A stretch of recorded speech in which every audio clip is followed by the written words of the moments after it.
Okay, I have a lot to cover today. More than 1,200 years of history, so I'm going to go as quickly as I can and try to include as much as I can.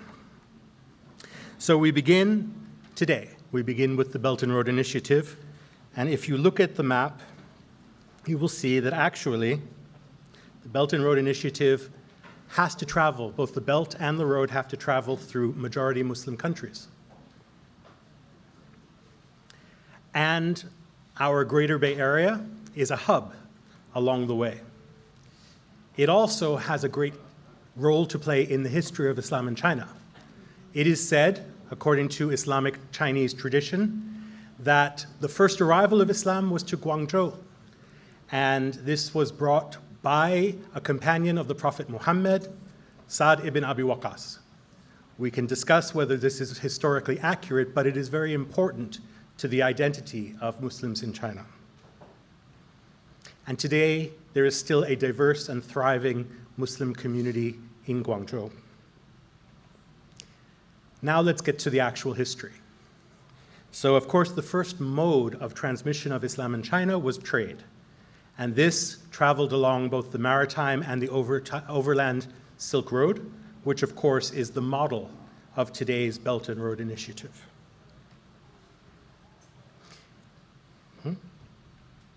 And Muslims first arrived in Tang Dynasty China, okay? Not long after the birth of Islam in Arabia. So there was a foreign community in Guangzhou.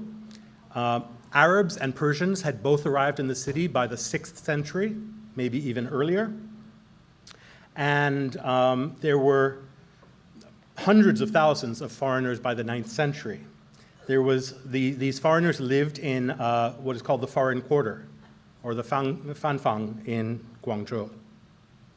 Another mode of transmission and engagement was diplomacy. We know that there were foreign emissaries from many different countries and kingdoms that came to the Tang Dynasty court.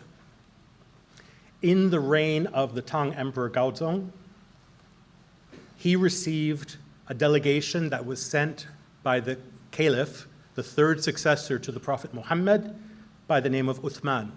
Uthman sent a delegation in the year 651. So Tang Dynasty China and the Abbasid Caliphate, which was after the first two caliphates, were the superpowers of the 8th century. And as superpowers sometimes do, they came into military conflict in the year 751 in the Battle of Talas. This halted the westward expansion of Tang China and also the eastward expansion of the Abbasid Caliphate, and from that point there was more peaceful engagement. Only 5 years later, the Tang Dynasty had to request support from the Abbasid Caliphate in order to suppress the An Lushan rebellion in Chang'an. So we see collaboration as well. Now I'm going to fast forward about 500 years to the Yuan Dynasty, which saw the second greatest influx of new Muslims coming to China. The Yuan Dynasty, of course, was part of the Mongol Empire, which connected Eurasia, and therefore populations moved from east to west and from west to east. The Yuan Dynasty, the Mongol period, was ended as the Yuan Dynasty was overthrown by the indigenous Chinese Ming Dynasty. And here we see many changes to Islam in China, because there was a pressure on this diaspora community of Muslims. Do they assimilate in order to survive in a foreign culture, or do they segregate themselves in order to preserve their distinct identities? So what many Muslims found was the safest and the best place to find was in the middle of those two extremes. And they were therefore between the poles of Sinicization, becoming Chinese, and Islamization. We see Sinicization in the material culture, the architecture of mosques that resembled Chinese temples.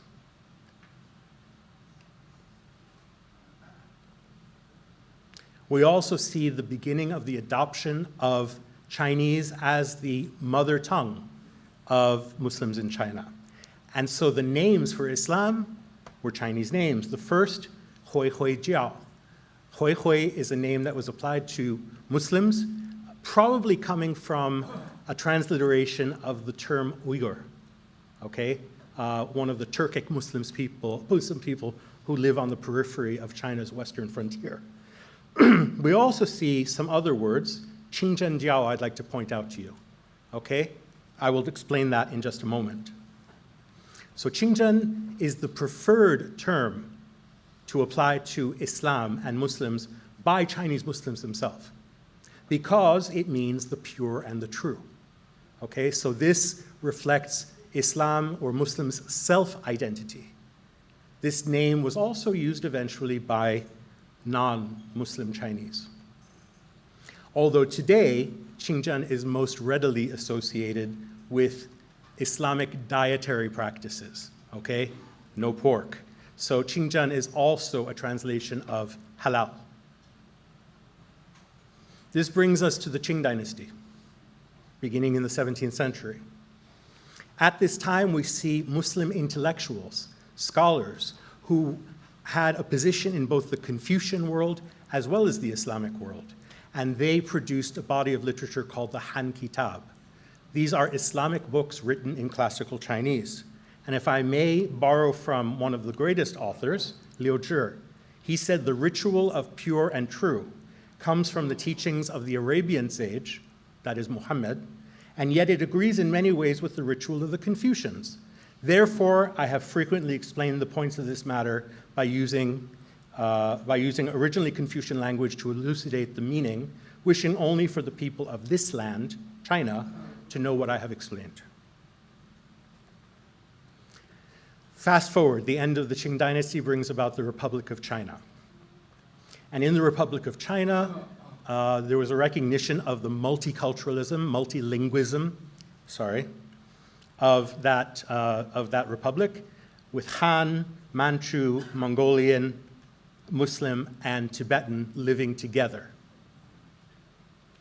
It's during this period that Chinese Muslims took advantage of the access to modern transportation and traveled to the Muslim world, bringing a new and fresh wave of Islam to China. So this is a group of students who traveled to Egypt, where they studied in the 1930s. It was one of these students who also coined the term at that time, "Ai Guo Ai Jiao," okay? Love one's country and love one's religion. So Muslims were seen in the Republic period to have an essential role in helping to build the new Chinese nation. In 1949, the People's Republic of China was established, and we see a change in the perspective on Muslims and Islam. Muslims were now categorized as ethnic minorities in the People's Republic Minzu system. Of course, the Han are the majority, over 91%, and then 55 different minority nationalities. Of those 55, 10 are identified historically with Islam. And as you can see, the Hui at the top of this list, who are the most numerous, are ethnic Chinese-speaking Muslims. Quickly, we shift to Islam in Hong Kong. And this brings us back to the Greater Bay Area. Now, I'm sure you all know this history, that in the late period of the Qing dynasty, after the First Opium War, at the Treaty of Nanjing, the Qing dynasty ceded parts of what we now call Hong Kong to the British Empire. It was then just a small settlement. But Muslims came and were present in the establishment of the city. So the British Empire is often known as an empire on which the sun never sets. It was a vast maritime empire, and Hong Kong was one of its hubs. Well, because British India was linked to Hong Kong as part of the British Empire, two different colonial enclaves, the British brought Indian troops to help protect and to help secure Hong Kong, and many of these Indian troops were Muslims. To provide for the religious and cultural needs of these troops, a mosque was built on land provided by the colonial government in what is the Whitfield Barracks, or what was the Whitfield Barracks, which is on the very corner of Kowloon Park. Today, it is the site of the Kowloon Mosque and Islamic Center. Another group of Indian Muslims were the Lascars. These were merchant marines. And they settled in the mid-levels on a place that we now call Cat Street, but is also known as Upper Lascar Road, Upper Lascar Row. And if you see the Chinese, it's Molo Shangtie, which means Molo, as you know, is a term for Muslims, not the politically correct one. Not far from there is Mosque Street. And if you follow Mosque Street along the road, you will eventually come to the Jamia Mosque, which is the oldest standing mosque in Hong Kong. Another enclave of Muslims were Muslims, what we call the Southern Muslims, coming from mainland China, who settled in and around Wan Chai. So they established in 1922 the Chinese Muslim Cultural and Fraternal Association, the first Chinese Muslim organization in Hong Kong.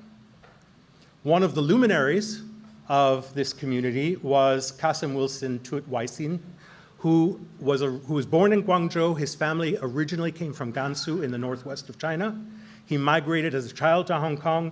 He became a prosperous businessman. He then was elected as chairman of the CMCFA in 1951. And he was recognized by being included in the Hong Kong Basic Law Consultative Committee and also in the 7th National Committee of the Chinese People's Consultative Committee. He is remembered. His name was lent to the Muslim College in Taiwan, the secondary school of his name. Then there was a mass migration of Muslims coming mostly from northern China. Okay, and this happened around the time of the establishment of the People's Republic around 1950, a large wave of northern Muslims. Many of these northern Muslims were merchants who settled in Tsim Sha Tsui and the lower Kowloon Peninsula. One of the existing or remaining establishments, which is still in Hong Kong, in Kowloon City, is the Islamic food, or famous for its beef buns. The other major mosque in Hong Kong is on the island side in Wan Chai. And this is the Masjid Amr and the Osman Ramju Sadiq Islamic Center. I'm not going to read all of this to you, but there was a mosque in Wan Chai in the late 19th century. This was next to the old cemetery on Seymour Street. That was torn down, and another mosque was built after World War II. That one was demolished in 1978 in order to build the Aberdeen Tunnel. The current building was constructed in 1979 on land given by the British government. It's an 8-story building. It's not only a place of worship, but it's a community center.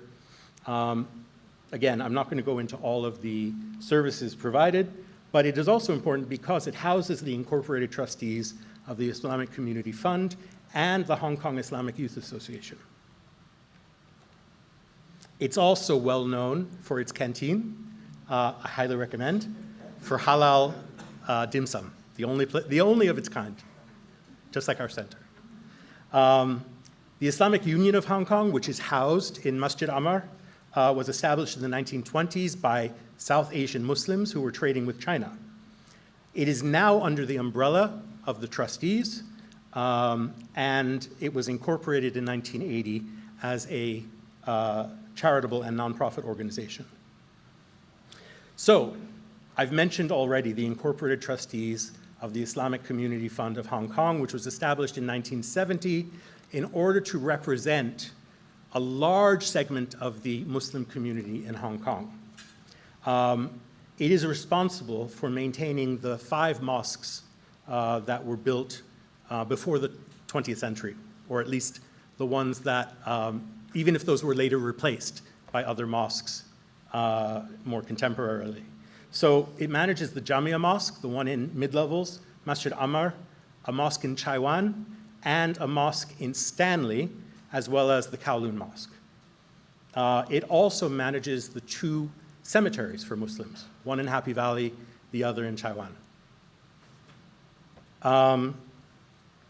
It has some special roles. It manages donations and bequests.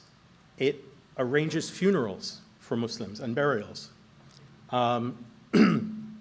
It organizes prayers for special occasions. It issues halal certification for businesses, and it also issues officially recognized marriage licenses through religious marriage. So, as I said, the trustees were built out of 4 associations: the Islamic Union of Hong Kong, the Pakistan Association, the Dawoodi Bohra Association, and the Indian Muslim Association. Here are the cemeteries and the mosque that's attached to the cemetery in Chaiwan. And the Stanley Mosque is interesting because it's actually in a correctional facility, because many of the guards who worked in the prison were Muslims of South Asian background. As I said, a big part of what the trustees does is halal certification. But of course, we're going to hear more about halal in Hong Kong. So, these are the 5 mosques that are administered by the trustees. But if you notice, they're all in southern Kowloon or on the island. But Muslims have moved throughout Hong Kong. And so mosques have cropped up in other regions as well, especially as Muslims have been pushed out by high rents and have moved into the new territories. And they appear in unusual places. This one is under a bridge, under a bypass or an overpass in Yau Ma Tei. And there are countless spaces, what we call madrasas, Islamic schools, where children are learning how to read and memorize the Quran throughout Hong Kong. So besides the trustees, there are many new organizations that have come to represent Muslims in different sectors, in different regions of the city.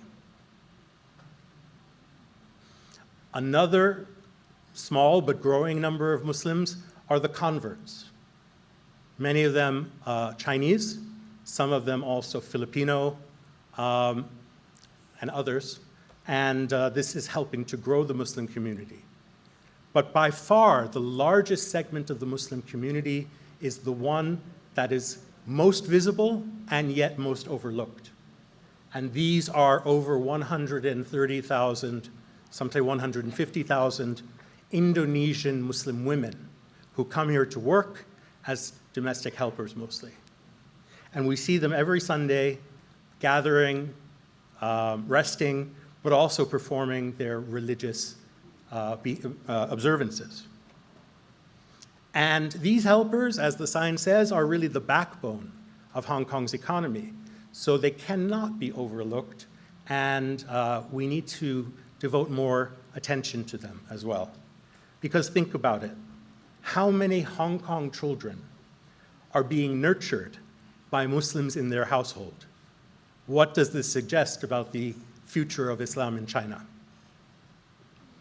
So, one of the themes of our forum today is making Hong Kong a Muslim-friendly city. And I would like to say that Hong Kong is already friendly to Muslims, although, well, as we say, it's now the 3rd most recognized Muslim-friendly destination in a non-Muslim majority country, but there is still a lot to do. Here you can see our chief executive is sampling halal food, but that's really just a start. So how do we make Hong Kong a Muslim-friendly destination? That's something that we're going to talk about more today. And I think that my colleagues who are going to present will give you some insights into that process as well. So with that, I think I'm ahead of time actually, but I will conclude and thank you very much for your attention.